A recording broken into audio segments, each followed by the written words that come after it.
It is time for today's edition of Political Breakfast. We are live again this morning. Strategists Brian Robinson and Tharon Johnson are here. Good morning to both of you. Good morning. Good morning. Good morning. Good morning. Good morning. We're in real time because of the Republican National Convention, and it is a big night for Donald Trump at the RNC as he accepts the party's official nomination to run for president for the Republican Party. Brian, looking through the lens of Georgia Republicans, how important is tonight's speech?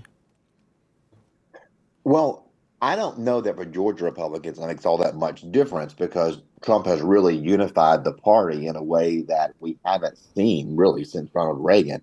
And even then, at this moment in time, it just feels like the fervor with Trump is even a little bit higher, a notch higher than it was even during the Reagan years. So he's got the base.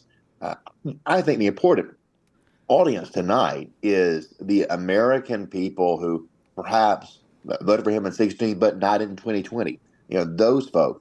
I think his promise to make this a unifying message, to scrap whatever attack message on Joe Biden that he had planned before, I think that is a brilliant political move. I think it's right for the country at this tinderbox moment to try to have a more healing message. Now, you're not going to take Donald Trump out of Donald Trump, right? I mean, there's still going to be some strong language, something that's going to, give Democrats the vapors. But he has an opportunity here, like he's rarely had, to consolidate independents, people in the middle, people who right now are leaning strongly toward him. That's why he's leading in all of these swing states. Well, talk about unifying the party, Tharon. Georgia Governor Brian Kemp is in Milwaukee for the convention. He says he's there to support the ticket. He says the former president has an opportunity to speak to undecided voters tonight. What do you think we will hear from Trump? I think Brian just did a fantastic job of trying to frame the speech this evening, but also lower the bar. And just listen to what he said. He just got to go out there and talk about unity. Well, this is something that Donald Trump honestly has never done, even before he became a presidential candidate. This is a divisive figure. This is a man who rose to power by destroying the traditional Reagan Republican Party that Brian and his parents and his friends and his family members all used to believe in. And so, what you're hearing from a lot of Republicans that have spoken before him, yes, they are going on the attack. They are scaring the American people. Now, they're not talking about the results of the 2020 election.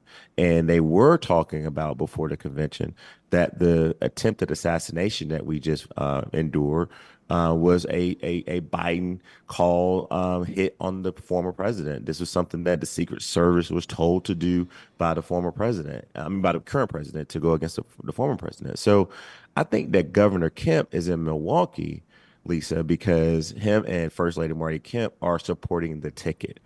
You're not seeing the governor come out like some other constitutional officers on the Republican side in Georgia and rally behind Trump. And so I think that this speech tonight is going to be a sort of tampered down version of Donald Trump, but there will be attacks. There will be divisive things that will be said. There will be the sort of fear mongering that he's endured and that his campaign has, quote unquote, been centered around up until the attempted assassination. But Democrats, we got to be ready. We got to be ready to go into our weeks leading up to our convention, and we got to have a contrast message, but a message also about unity.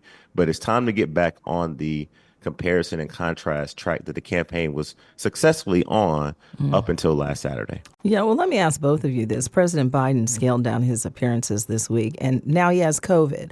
How are Democrats, Republicans viewing all of this happening during a time when the president really needs to squash the notion that he's ailing and too old to run for reelection? Brian, you first.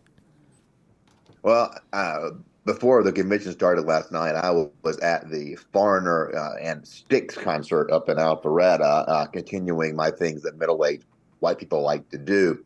And I can tell you, just being there in that audience, people kind of my age and older, they were talking about Biden having COVID.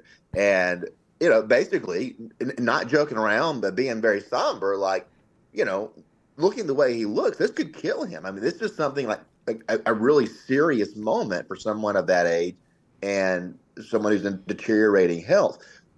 This becomes a life and death situation for him.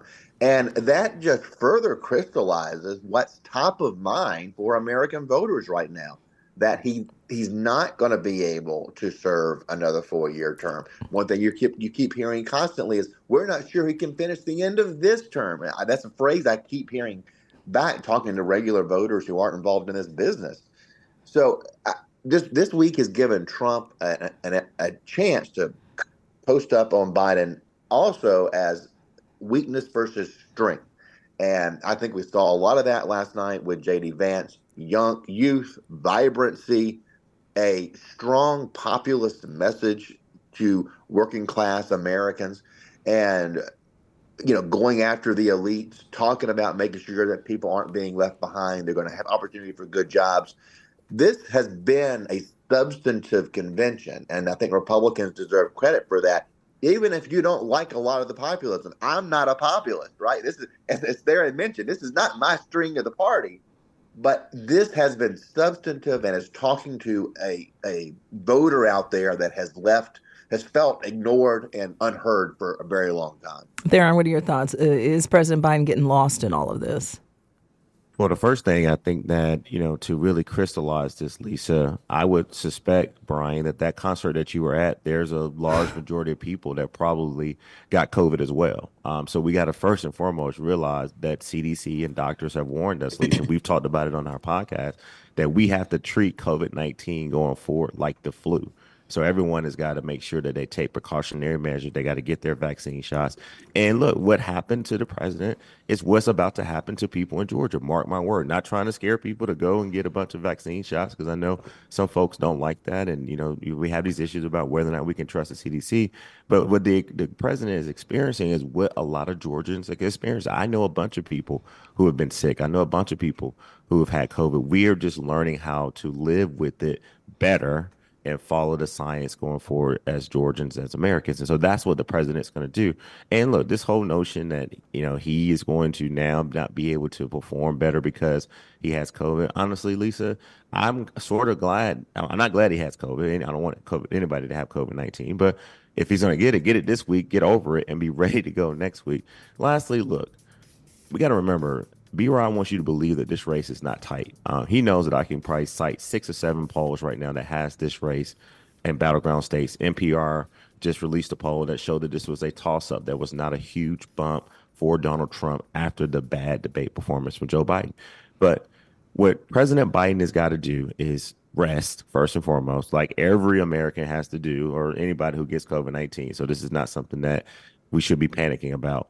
But his next public appearances and what his campaign can do, Lisa, while he is somewhat down, not making sure that he's not spreading this to other staffers, family members, and people that he come in contact with. But the other thing that I think is going to be interesting is, and I keep saying this, something else is going to happen on this campaign. There are going to be a few other moments that's going to make this a sort of seesaw roller coaster ride. What Democrats have got to do is keep the base fired up. And by the way, Lisa, no one is calling me telling me that they want President Joe Biden to drop out. I'm serious. And, I don't just talk to black people and people who are, in the middle class and corporate people, politics people. I'm in the streets. I'm asking people. No one is encouraging him to drop out. What I'm hearing more and more now in these last few days, it's an anybody but Trump movement that's very, very rapid. And it's not just Democrats that are saying it. There's a lot of Republicans who are still terrified of the thought of a Trump administration that are saying, hey, if I have to go with Joe Biden, I'll go with him. And I'm also open to anybody else but Joe Biden. But I am not hearing this huge call from Democrats, independents, leaders in the communities to change course at this moment. All right. Thank you guys for checking in today. Big night again for Donald Trump at the RNC. I'm sure we'll talk about this again next week. Thanks for checking in this morning for a live edition of Political Breakfast. Thank you. I'm going to get some coffee now. Amplifying Atlanta, this is listener-funded WABE.